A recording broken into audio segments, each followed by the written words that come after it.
আমি রাজ্যের মুখ্যমন্ত্রী, আপনাদের সকলের মুখ্যমন্ত্রী।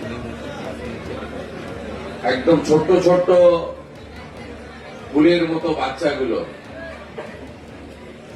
যেভাবে এই দুর্ঘটনায় তারা শিকার হয়েছেন, সহানুভূতি জন্যই আমি এসেছি, কিন্তু কোনো দুঃখ প্রকাশের তো ভাষা আমার জানা নেই। পরিবারগুলোর পাশে আছে এটুকু বলতে পারি।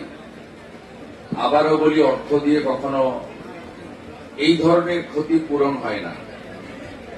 তবুও সরকারের দায়িত্ব রয়েছে, সরকার মানবিক, এবং সবচেয়ে কষ্টের এটাই, এই ঘটনাটা এড়ানো যেত। প্রাথমিক তদন্তে রেল এবং পুলিশ যেটা আমাকে জানিয়েছে, গেটম্যানের যে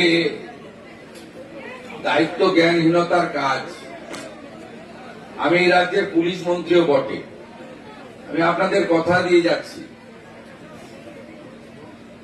ওই গেটম্যান তার চূড়ান্ত শাস্তি হবে আইনের মধ্যে। এটা ক্ষমার অযোগ্য। আমি পরিবারগুলোর পাশে আছি, আমি প্রত্যেকের সঙ্গে আলাদা করে কথা বলেছি। দেখুন, এখানে চোখের জল দেওয়া ছাড়া আর অন্য কিচ্ছু নেই আমাদের দেওয়া।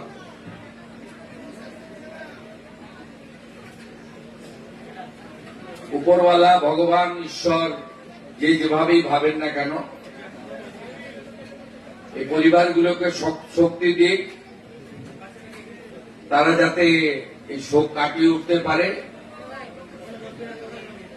এবং পরিবারগুলো প্রত্যেকে, আমি দেখুন, প্রচারের জন্য আমি করি না কাজ। আমি যে অর্থ দিয়েছি সরকারি অর্থ, আমার অর্থ নয়।